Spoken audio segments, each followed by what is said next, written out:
قال رب إني وهن العظم مني واشتعل الرأس شيبا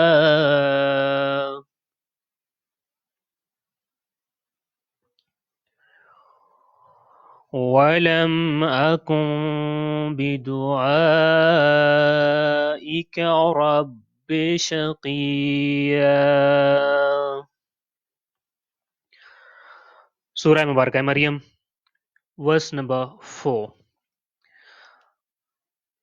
ابتدائی آیات میں حضرت زکریا کے اوپر اللہ کی رحمتوں کا تذکرہ ہو رہا، اور ورس نمبر 3 میں بتایا کہ دھیمی آواز میں آہستہ آہستہ لہجے میں انہوں نے اللہ سے دعا کی.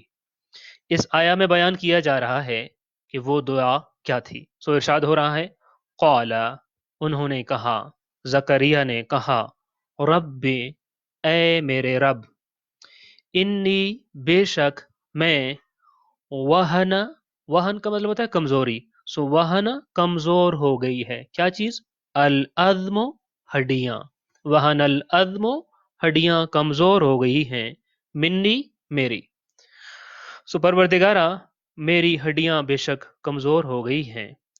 واشتعل، واشتعل کا ہم ایک اردو میں لفظ استعمال کرتے ہیں شعلہ، اسی سے نکلتا ہے وہ، شعلہ مارنا، آگ بھڑک اٹھنا.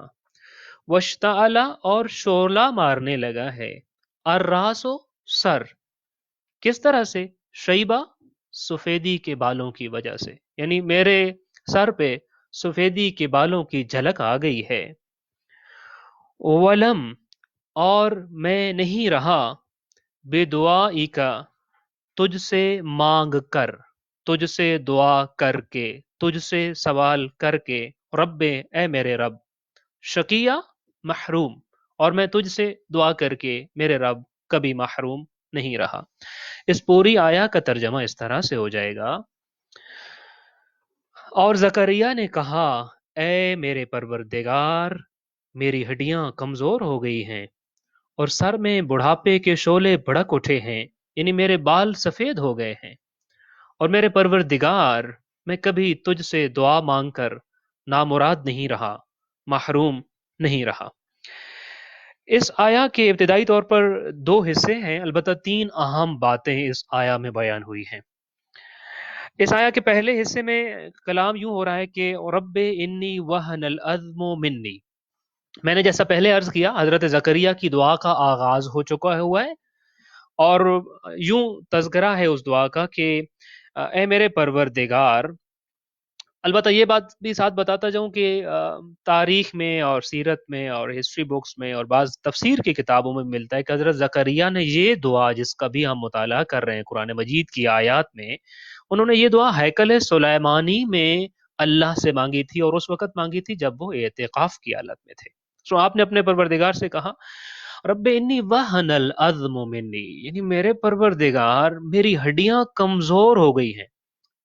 اچھا، ہڈیاں جو ہوتی ہیں وہ انسانی جسم کے لیے، ہمارے بدن کے لیے ڈھانچے کا کام بھی کرتی ہیں اور ایک پلر اور ستون کا کام بھی کرتی ہیں. ہڈیاں نہ ہو تو انسان کا ڈھانچہ نہیں بن سکتا، کیونکہ گوشت کا لوتھڑا بن جائے گا وہ. اسی طریقے سے اگر ہڈیاں اپنی جگہ پہ قائم نہ ہو تو انسان یوں ستون کی طرح سیدھا کھڑا نہیں ہو سکے گا. سو ہڈیاں انسانی جسم میں پلر بھی ہیں، ستون بھی ہیں، اور ڈھانچہ بھی، یعنی کتنی اہم چیز ہے. اور پلس یہ کہ ہمارے جسم کی جو سب سے سخت چیز، ہمارے جسم میں جس چیز میں سب سے زیادہ سختی پائی جاتی ہے، خدا نہ خواستہ کسی کا دل ہڈی سے سخت نہ ہو جائے، تو سب سے زیادہ سخت چیز فزیکلی جو ہے وہ ہڈی ہے. اب جب کسی کی ہڈیاں کمزور ہو جائیں تو باقی جسم کا کمزور ہونا تو فطری بات ہوتا ہے. لہذا یہ کہنا کہ رب انی وہن العظم منی، در حقیقت اللہ کے سامنے اپنی کمزوری اور ناتوانی کا اعلان تھا. پروردگارہ، میں کمزور ہو گیا ہوں، میں ضعیف ہو گیا ہوں، میرے اوپر ناتوانی کا عالم ہے. یہ اس کا ایک اور مطلب بھی لیا گیا ہے کہ رب انی وہن العظم منی کا مطلب یہ ہے کہ پروردگارہ، میرے ظاہری جسم تو درکنار، میرے تو اندر کی ہڈیاں تک کھوکھلی ہو چکی ہیں، یہ میری حالت ہے. اچھا، ایک سوال یہاں آتا ہے. میں نے ابھی آپ کے سامنے کہا تھا کہ حضرت زکریا یہاں سے اپنے خدا کے سامنے دعا مانگ رہے ہیں، اور خود آپ دیکھ لیجئے، اور رب کہہ رہے ہیں، یعنی آپ دیکھیے کہ ہاتھ بلند ہو چکے ہیں خدا کو پکار لیا ہے اور ربے کہا ہے، مگر آتے ہی مانگا نہیں، بلکہ ابھی مانگنے کی تمہید بیان کی جا رہی ہے، سوال کا ایک پریفیس اور ایک مقدمہ بیان کیا جا رہا ہے، اور ایک بہترین تمہید باندھی ہے جناب زکریا نے، بلکہ بقول ایک مفسر کے وہ کہتے ہیں کہ ایسی بہترین تمہید باندھی ہے کہ خدا کی رحمت پر کمند ڈال رہے ہیں، خدا کی رحمت کے اوپر حملہ کر رہے ہیں کہ رحمت پروردگار مجھے شامل ہو جائے۔ یہ تمہید باندھ رہے ہیں۔ تمہیداً پہلا جملہ جو عرض کیا وہ یہ ہے کہ پروردگارا، میری ہڈیوں کا گودا بھی اب کمزور ہو گیا ہے، میری ہڈیاں کھوکھلی ہو چکی ہیں، میں کمزور ہو چکا ہوں، میں بوڑھا ہو چکا ہوں، میں ضعیف ہوں، میرے اوپر ناتوانی کا عالم ہے۔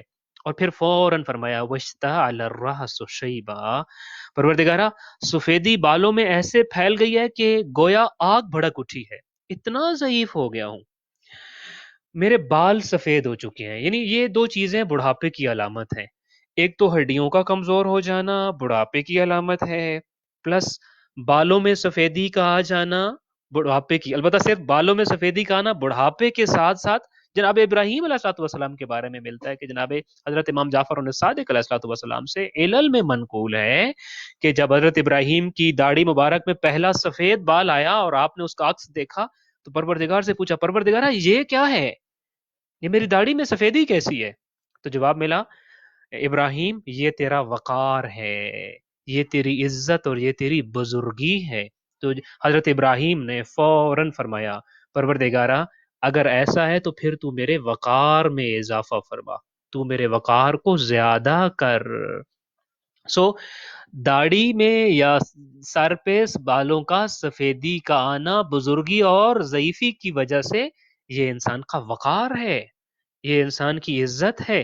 آپ دو لحاظ سے یہ والی بات کر رہے ہیں، ایک تو یہ کہ وجتا اعلی راس و شیبہ، ایک تو پروردگار کے سامنے اپنی ضعیفی، اپنی کمزوری اور اپنے بڑھاپے کو بیان کر رہے ہیں، پلس یہ بھی کہہ رہے ہیں کہ پروردگارہ تو نے جن بالوں کو وقار اور عزت کی نشانی قرار دیا ہے نا، وہ وقار اور عزت والے سفید بال لے کر تیرے سامنے سوالی بن کر آ کر کھڑا ہوا ہوں۔ بزرگوں کی جو سفیدی بالوں کی اور ان کی وقار اور ان کی جو عزت ہے اس کے بارے میں ایک اور روایت بھی ملتی ہے کہ منقول ہے کہ الشیخ فی بیتہ کالنبی فی امتہ، کہ یہ سفید داڑھی والے بزرگ جو ہوتے ہیں یہ آؤٹ ڈیٹڈ نہیں ہوتے، یہ پرانے زمانے اور پرانے رسم و رواج کے نہیں ہوتے، بلکہ ان کا وقار اور ان کی عزت اور ان کی بزرگی ایک گھر میں اسی طرح سے ہوتی ہے جیسے ایک امت میں ایک نبی کا وقار اور بزرگی اور عزت و شرافت ہوتی ہے۔ دوسری چیز میں جیسے عرض کر رہا کہ اس آیا کے دو حصے، پہلے حصے کی دوسری چیز یہ بیان کی کہ وجتا علی الراس و شیبہ، پروردگارہ میرا جو سر ہے اب اس میں بڑھاپے کے بال آ چکے ہوئے ہیں۔ اچھا، کہا یہ جاتا ہے کہ جب حضرت زکریا یہ دعا کر رہے تھے تو ان کی عمر 100 سال کے اوپر تلے تھی، تقریباً راؤنڈ اباؤٹ 100 ایئرس، یعنی ایک صدی کے برابر عمر تھی، بلکہ ایک روایت میں تو یہ ہے کہ آپ کی عمر اس وقت 110 سال اور آپ کی جو زوجہ تھی ان کی عمر جو ہے وہ 98 برس 98 سال تھی۔ یہ دو چیزیں بیان کرنے کے بعد میں پھر ایک دفعہ کہوں گا، ذرا توجہ فرمائیے کہ ہاتھ دعا کے لیے اٹھے ہوئے ہیں حالت اعتکاف میں، ہیکل سلیمانی کے اندر، بیت المقدس کے اندر بیٹھے ہوئے ہیں اور پھر پروردگار سے ہم کلام ہونے کی حالت بنائی ہوئی ہے، لیکن ابھی تک تو اپنی باتیں کر رہے ہیں، پروردگارہ میری یہ حالت، میری وہ حالت۔ البتہ اس کے بعد فرمایا وَلَمْ أَكُمْ بِدُعَائِكَ رَبِّ شَقِيًّا، پروردگارہ میں کبھی تجھ سے مانگ کر نامراد نہیں لوٹا، ناکام نہیں لوٹا، تجھ سے مانگ کر کبھی مایوس نہیں رہا، محروم نہیں رہا۔ زندگی میں جب اور جو دعا میں نے تجھ سے مانگی تو نے قبول فرمائی ہے، میری دعا کو قبول کرنا ہمیشہ سے تیرا معمول رہا ہے، اس لیے اب بھی مجھے تجھ سے دعا قبول ہونے کی امید ہے، مجھے تجھ سے دعا ہونے کی قبول ہے، کیوں؟ اس لیے کہ قبول دعا کا تو نے مجھے عادی بنا لیا ہے، اور کریم جب اپنے دروازوں کا کسی کو سوالی بناتے ہیں، بیکاری بناتے ہیں اور عادی بناتے ہیں تو اس امیدوار کو پھر نامراد نہیں چھوڑتے، نہ اس امیدوار کو کبھی محروم اور خالی ہاتھ واپس نہیں لوٹاتے۔ لہٰذا میں تجھ سے مانگ کر کبھی مایوس اور ناکام نہیں ہوا، جو سائل تیرے دروازے سے جوانی کے عالم میں مایوس نہیں لوٹا، وہ اتنی بزرگی اتنی ضعیفی کے اس عالم میں جب اس کی ہڈیاں تک کھوکھلی ہو چکی ہیں، تیرے دروازے سے بھلا کس طرح محروم لوٹایا جا سکتا ہے؟ اچھا آپ یہ دیکھیے ذرا پھر سے، ہم نے سورہ مریم کی ورس نمبر 4 پورا پڑھ لیا. ہم نے عرض یہ کیا تھا شروع میں کہ یہاں حضرت زکریا کی دعا ہو رہی ہے، مگر ابھی آپ نے دیکھا حضرت زکریا نے مانگا تو کچھ بھی نہیں. پہلے اپنی سچویشن اور اپنی کنڈیشن بتاتے رہے کہ پروردگارہ میرے اوپر ضعیفی کا عالم یہ کہ ہڈیاں کمزور، سر کے بال سفید. پھر خالق کائنات کا سچویشن اور حالت بتاتے رہے کہ بلم اکم بدعائے کا رب شکیہ، پروردگارہ تیرا عالم تو یہ ہے میں جوانی میں بھی چاہیے ہوتا تھا تجھ سے مانگتا تھا، تو دیتا تھا، اب بوڑھا ہو گیا ہوں اور اب بھی امید رکھتا ہوں تو ضرور دے گا، مانگا بھی کچھ نہیں ہے. بیسیکلی کیا بتایا جا رہا ہے؟ یہ دعا کی تمہید ہے. یہ آیا ہمیں دعا کی تمہید سکھانے کے لیے آئی ہے کہ حضرت زکریہ اپنے پروردگار کے سامنے اپنی خستہ حالی کیوں بیان کر رہے ہیں. یہ دعا کی شرائط ہے. دعا کے مقدمات میں سے اگر آپ دعا کا چیپٹر پڑھیں تو آپ کو اندازہ ہوگا کہ دعا کے چیپٹرز میں سے ایک یہ ہے کہ انسان اپنی خستہ حالی کو بیان کرے کہ پروردگارہ میں کس قدر کمزور، غریب، ناتواں اور بیچارہ اور بے کس ہوں اس حالت میں. حضرت نوح کو دعا کا تذکرہ ہے، فدعا ربہ انی مغلوب فانتصر. جب حضرت نوح تنگ آ گئے نا اپنی قوم سے، فدعا ربہ، دعا مانگی اپنے رب سے. کیا دعا مانگی؟ انی مغلوب، پروردگارا میں اب مغلوب ہو گیا ہوں، پروردگارا اب میں بے بس ہو گیا ہوں. اپنی حالت پہلے بیان کی، مانگا بعد میں، فانتصر، اب تو میری مدد فرما. انسان اپنی کمزوری، اپنی ناتوانی، اپنی ضعیفی، اپنی کم ہمتی کو پہلے خدا کے سامنے بیان کرتا ہے. رب انی مغلوب فدعا ربہ انی مغلوب فانتصر. اسی طریقے سے امیر المومنین علیہ الصلوۃ والسلام کی دعا کو آپ دیکھ لیجئے، یا سیدی فکیف لی وانا عبدک الضعیف الذلیل الحقیر المسکین المستقیم. اپنی بیچارگی کا اعلان ہے، اپنی مفلسی کا، اپنی کمزوری کا بیان پہلے ضروری ہے. پھر ساتھ میں اس کے بعد کیا کرنا ہے؟ خالق کائنات کی تعریف و تمجید کرنی ہے. امام صادق علیہ الصلوۃ والسلام فرماتے ہیں کہ کل دعاء لا یکون قبلہ تمجید فہو ابتر. یعنی ہر وہ دعا جس کے شروع میں اللہ کی بزرگی بیان نہ کی جائے وہ ابتر ہے، وہ بے فائدہ ہے، وہ لا یعنی اور بے مقصد دعا ہے. مت مانگو ایسی دعا جس میں خالق کائنات کی تمجید نہ ہو، تعریف نہ ہو، ثنا نہ ہو، حمد نہ ہو. کل دعائیں لا یکون قبل تمجید، تعریف پروردگار اور ثناء پروردگار کے بغیر خدا سے کچھ بھی مانگنا ابتر، بے معنی اور بے فائدہ دعا ہے. لہٰذا جب بھی ہم خالق کائنات کے سامنے دعا کے لیے آتے ہیں تو دعا کے آداب میں سے یہ ہے. بلکہ ایک اور روایت ملتی ہے بڑا خوبصورت سا، اس روایت میں تو مکمل دعا کی شرائط کا تذکرہ کر دیا. فرمایا انما ہی المدح ثم الاقرار بالذنب ثم مسئلہ. جب بھی خدا کے دروازے پہ آؤ، خدا کے در پہ آؤ، جب بھی دعا کے لیے ہاتھ اٹھاؤ، اور ہاتھ اٹھاتے یہ نہیں پروردگارہ یہ دے دے اور فلاں روک دے، یہ نعمتیں دے دے اور فلاں عذاب اور فلاں مشکلات اور فلاں امتحانات کو روک دے. نہیں، ایسا نہیں ہے. انما ہی المدح، دعا کیا ہے؟ سب سے پہلے مدحت پروردگار، سب سے پہلے ثناء پروردگار، سب سے پہلے اللہ کی ذات کی تعریف و تمجید بیان کرنی ہے. ثم الاقرار بالذنب، پھر اپنی حالت کو بیان کرنا ہے. پروردگارہ میری کیا ناتوانی ہے، میں کس گناہ کا اقرار کر رہا ہوں، یا اپنی کس کمزوری کا اقرار کر رہا ہوں، اپنی کس ناتوانی کا اظہار کر رہا ہوں، اپنی کون سی ضعیفی اور لاچار ہونے کی کیفیت کا اعلان کر رہا ہوں. انما ہی المدح، دعا میں مدحت ہے، جس کے بعد جیسا کہ حضرت زکریا نے یہاں یہی کہا نا، ولم اکم بدعائک رب شقیا، مدحت پروردگار ہے. پروردگارہ تو ایسی ذات ہے کہ تجھ سے مانگ کر میں کبھی شرمندہ نہیں ہوا، نامراد نہیں ہوا، ناکام نہیں ہوا. پھر کیا؟ ثم الاقرار بالذنب، پھر اقرار ہے اپنی حالت کا. جیسا کہ یہاں اقرار کیا کہ پروردگارہ میرا بڑھاپا دیکھ، میرے سر کی سفیدی دیکھ.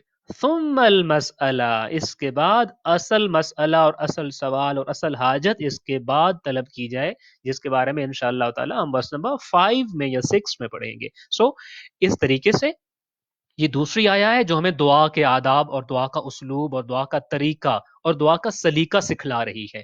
پچھلی آیا میں یہ بتایا تھا، دیکھو دعا مانگنے کے لیے آؤ تو یہ ایسے ہونا چاہیے جیسے تمہارا 1 to 1 خدا سے کنورسیشن ہے، نداءً خفیہ ہونا چاہیے. یہاں یہ بتایا جا رہا ہے جب دعا مانگنے آؤ، سوالی بن کے آؤ، بھیکاری بن کے آؤ، مانگنے والا بن کے آؤ. اور پھر جب مانگنے کے لیے آؤ نا، اب چاہتے ہو کہ خدا کو راضی کر لو، چاہتے ہو کہ خدا کو امپریس کر لو، چاہتے ہو کہ فوراً سے لے لو، تو پھر اپنی ناتوانی اور اپنی کمزوری کا اظہار اور اپنی عاجزی کا اظہار کرو، اپنی حالت کو بیان کرو اپنے پروردگار کے سامنے، پروردگارا انی مغلوب فانتصر، انی وہن العظم منی واشتعل الراس شیبا، پروردگارا انا عبدک الضعیف الذلیل الحقیر المسکین، اپنی ناتوانی کا اظہار کرو، ثم الاقرار بالذنب، اور پھر کیا ہے، ثم المسئلہ، اس کے بعد مسئلہ، اس کے بعد سوال، اس کے بعد حاجت کا مقام آتا ہے۔ سو انشاءاللہ تعالیٰ آج کے دن جب ہم سورہ مریم کی اس آیا کو پڑھ رہے ہیں، اور ہمارے پیش نظر یہ ہے کہ ہم جب بھی کوئی آیا پڑھیں گے سورہ مریم کی یا قرآن مجید کی کوئی سی بھی آیا، تو ہم نے کوشش یہ کرنی ہے کہ to be living with that آیا، اس آیا کے ساتھ زندہ رہنا ہے، ہم نے اس کانسیپٹ کے ساتھ اور اس نظریے کو لے کر زندگی گزارنی ہے، صرف ایک دن نہیں، پوری زندگی اسی نظریے کے ساتھ۔ سو میرا نظریہ دعا آج کلیئر ہو جانا چاہیے کہ نداءً خفیہ کے بعد مجھے خالق کائنات کے سامنے پروٹوکول لے کر نہیں جانا، بلکہ اپنے آپ کو عاجز و ناتواں اور کمزور و بے بس بنا کر پیش کرنا ہے، اور اپنی بے بسی کا اظہار کرنا ہے، اپنی مجبوری کے عالم کو پیش کرنا ہے، پھر ثناء پروردگار کو پیش کرنا ہے انشاءاللہ تعالی۔ ثناء پروردگار کرنے کے بعد محمد و آل محمد کے صدقے میں انشاءاللہ ہم جو دعا مانگیں گے خالق کائنات، اگر وہ دعا ہمارے حق میں ہوئی تو کبھی بھی امین ناکام اور نامراد اور مایوس اور محروم ادھر سے کبھی نہیں پلٹائے گا۔ دعائے خالق کائنات ہماری وہ تمام دعائیں جو ہمارے حق میں ہیں بحق محمد و آل محمد ہمارے حق میں قبول فرمائے، بالخصوص ان لمحات میں کہ جب انسانیت کے اوپر ایک بہت بڑا امتحان بیماری کی صورت میں اور وائرس کی صورت میں آیا ہوا ہے۔ خالق کائنات سے دعا ہے کہ اپنے بہترین بندے حضرت زکریا کے صدقے میں، اپنے انبیاء اور معصومین علیہ السلام کے صدقے میں انسانیت کے اوپر اس امتحان کو سہل فرمائے، آسان فرمائے، اس کا علاج ہمیں تجویز فرمائے، اور انشاءاللہ تعالی انسانوں کو اس بیماری سے محفوظ فرمائے۔ السلام علیکم ورحمۃ اللہ وبرکاتہ۔